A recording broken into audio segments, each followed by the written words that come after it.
E aí pessoal, meu nome é Iago, eu sou fotógrafo, e graças à Prefeitura de Uberlândia a gente resolveu trazer para vocês esse vídeo, onde eu vou tentar resumir um pouco das oficinas de fotografia para quem quer começar a fotografar. O objetivo é que futuramente a gente consiga fazer ensaios juntos, a gente consiga levar vocês para um casamento, para eventos, mas hoje a gente tem que começar lá do início e do básico para entender o que é fotografia. Fotografia nada mais é do que a técnica de se escrever com a luz. É só a gente pensar em uma queimadura de sol. Só que essa queimadura, ao invés de acontecer na pele, vai acontecer em um sensor, ou em uma câmera, ou em um filme. E para fazer os professores de física lá do ensino médio ficarem felizes, eu vou tentar resumir um pouquinho o que é ótica.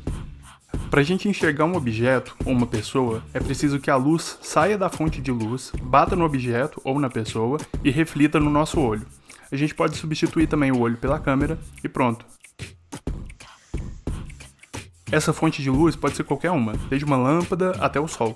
Um dia eu posso trazer um vídeo aprofundado aqui sobre o que é ótica, como funcionam miragens, o que é aberração cromática, mas hoje a gente só precisa entender esse caminho que a luz faz. Lá dentro do nosso olho, a gente tem a luz passando pela pupila e gravando uma imagem na nossa retina. E o que define se a luz vai passar ou não, ou a velocidade que essa luz vai entrar, é a pálpebra. E na câmera funciona do mesmo jeito.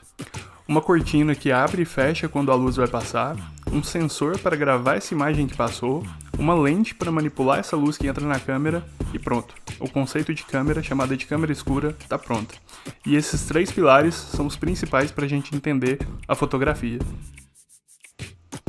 O obturador funciona como a nossa pupila. É uma cortina que abre e fecha deixando a luz passar. É aquele clique que a gente escuta quando ouve alguém fotografar. Mas por que isso é tão importante? Tudo que a gente enxerga é contínuo. Aquele caminho que a luz faz, saindo do sol, batendo no objeto e voltando para a câmera, isso sempre está acontecendo.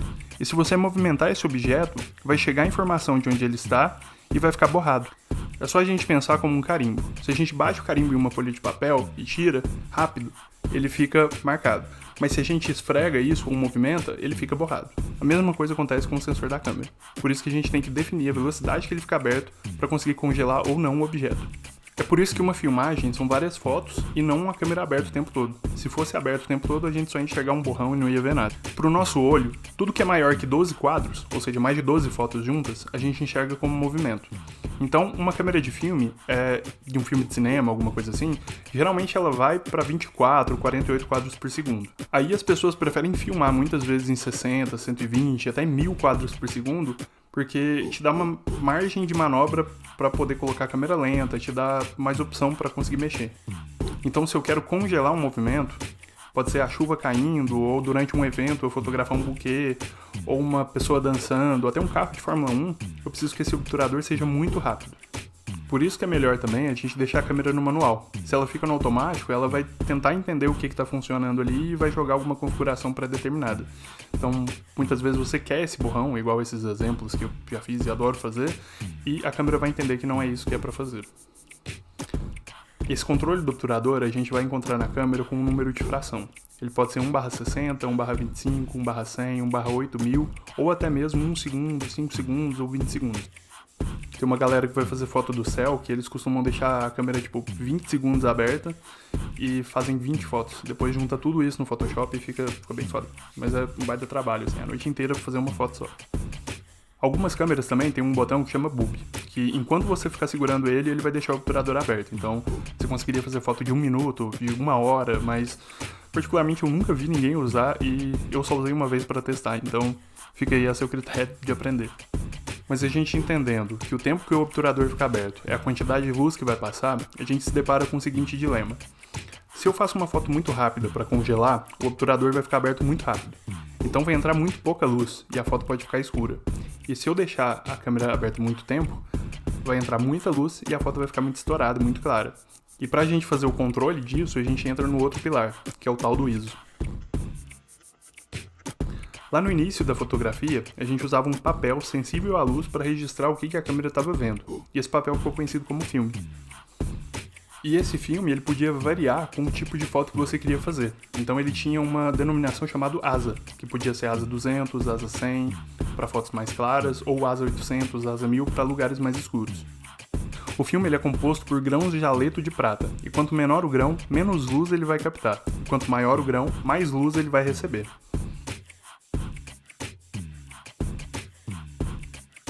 Então é porque uma imagem feita com um grão grande fica granulada. Hoje a gente não utiliza mais esses grãos de haleto de prata na fotografia. Como todos os sensores são digitais, a gente usa o pixel. E é por isso que um filme, por exemplo, em 1080p tem muito mais qualidade do que um filme em 720p. Ou em 480p e por aí vai. Você pode fazer o teste aqui no YouTube mesmo, só clicando, e você vai ver o pixel grandão ou pequeno, e isso interferindo na nitidez da imagem. Então, na verdade, megapixel é uma grande mentira usada para vender câmera. Porque o megapixel ele funciona assim, se eu tenho uma imagem e eu consigo aumentar ela 10 vezes, ela vai ter 10 megapixels, que é a quantidade de vezes que você consegue aumentar algo sem perder a qualidade. Mas se essa qualidade for ruim, você vai aumentar 10 vezes algo ruim. Megapixel é quanto você consegue ampliar, e não a quantidade de pixels que tem naquela foto.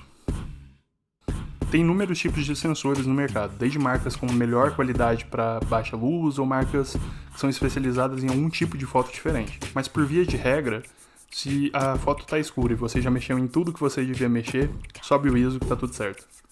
E deve ter algum fotógrafo agora morrendo de me ver falar isso. A gente já falou um pouco do básico de obturador e um pouco do básico do sensor. E falta um pilar para a gente entender o tripé da fotografia, que é... entendeu? Tripé? Que é o diafragma. Tudo na fotografia é controle de luz. Então o diafragma é a mesma coisa, mas em vez de ficar na câmera, ele vai ficar nas lentes.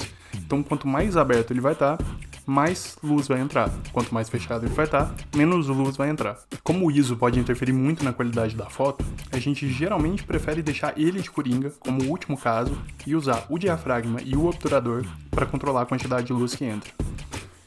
E o nome correto dessa abertura, pelo menos nas câmeras da Canon, Sony, ou algumas vezes até em celular, é f-stop. E esse que é o número que geralmente tem ali do lado da lente, que fala se ela é 1.0, ou 1.8, ou 5.6. É a quantidade da fração da abertura máxima e mínima do diafragma dessa lente. E é o diafragma também que vai ser responsável por uma coisa muito importante na fotografia, que é o foco. Eu vou deixar aqui um trecho de um vídeo do Porta dos Fundos explicando isso, porque é bem melhor que eu. E aí, minha gente, como é que tá? Tudo bem?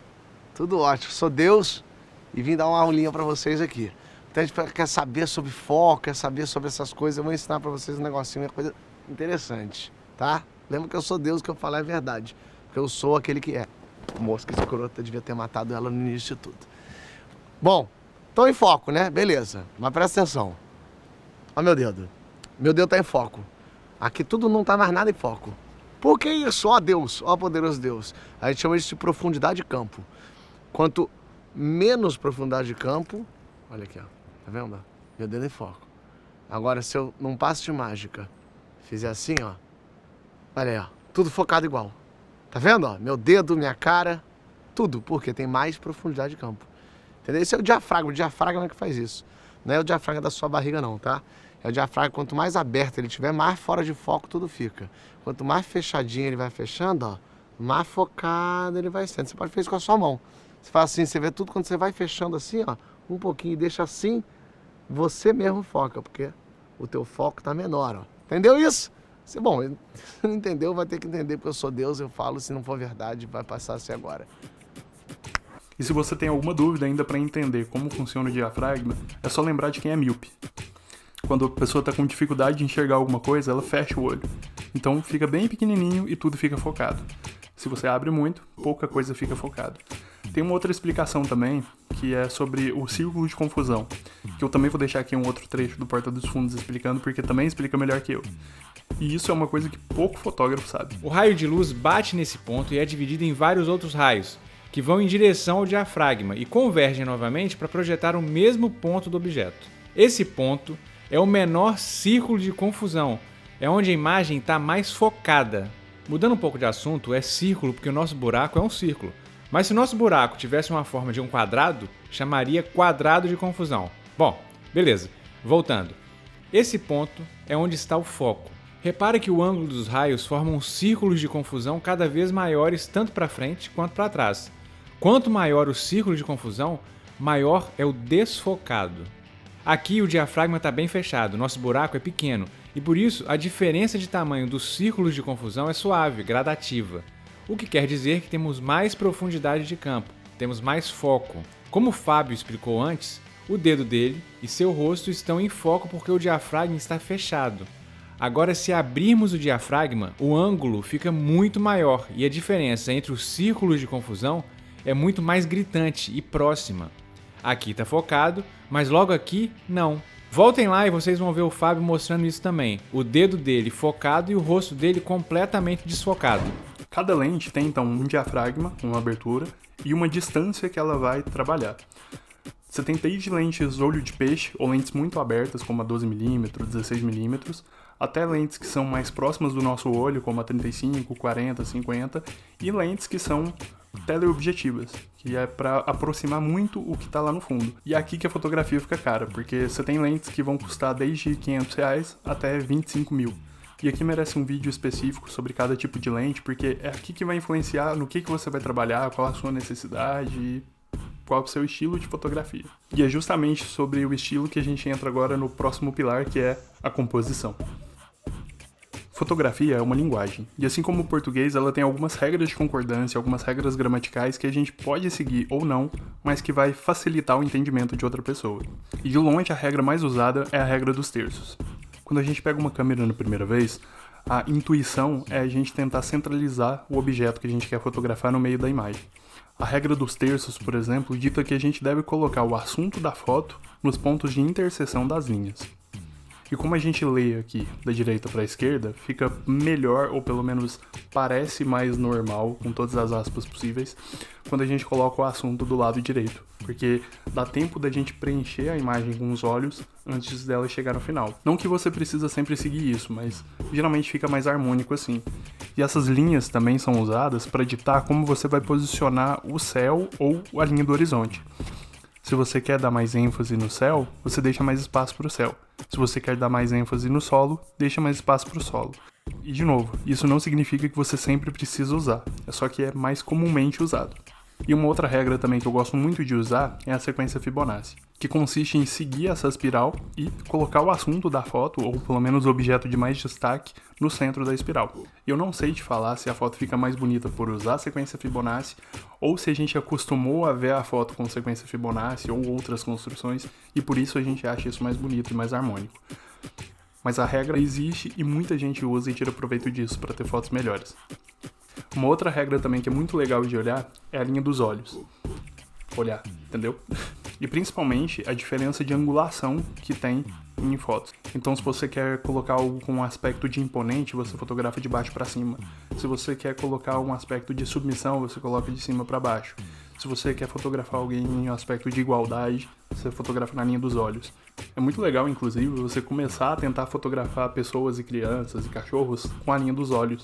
Porque geralmente as pessoas fotografam de cima, então só esse detalhe já faz total a diferença. Mas o principal na composição é ver foto. Sério, ver muita foto. Entra no Instagram, começa a seguir perfis de outros fotógrafos, entra no 500px, no Flickr, não importa. Consome muita foto. Aquela velha máxima de nada se cria, tudo se copia, é verdadeira aqui também. E muitas vezes é exatamente assim que você consegue criar algo novo, pegando vários elementos de vários tipos de composições diferentes e achando algo seu, que é qual o seu nicho de mercado. Quando eu comecei, eu não sabia que tinham tantas áreas de fotografia quanto tem hoje, que vão desde fotografia de casamento, fotografia de moda, e hoje em dia com o Instagram e com as redes sociais, tudo é foto e tudo é imagem. Tudo serve para ser contada uma história. E a gente tá aqui na verdade para isso, para contar histórias. Vamos fazer então o seguinte exercício. Vamos pegar todos esses pilares que a gente aprendeu hoje e vamos treinar em casa. Que dia 7 a gente faz uma live vendo as fotos de vocês e falando sobre o mercado de trabalho e que áreas que a gente pode seguir na fotografia. Eu prometo também tentar resolver o problema do reflexo aqui, que eu sei que tá incomodando muita gente. E aí, se inscreve aí, deixa o like e valeu!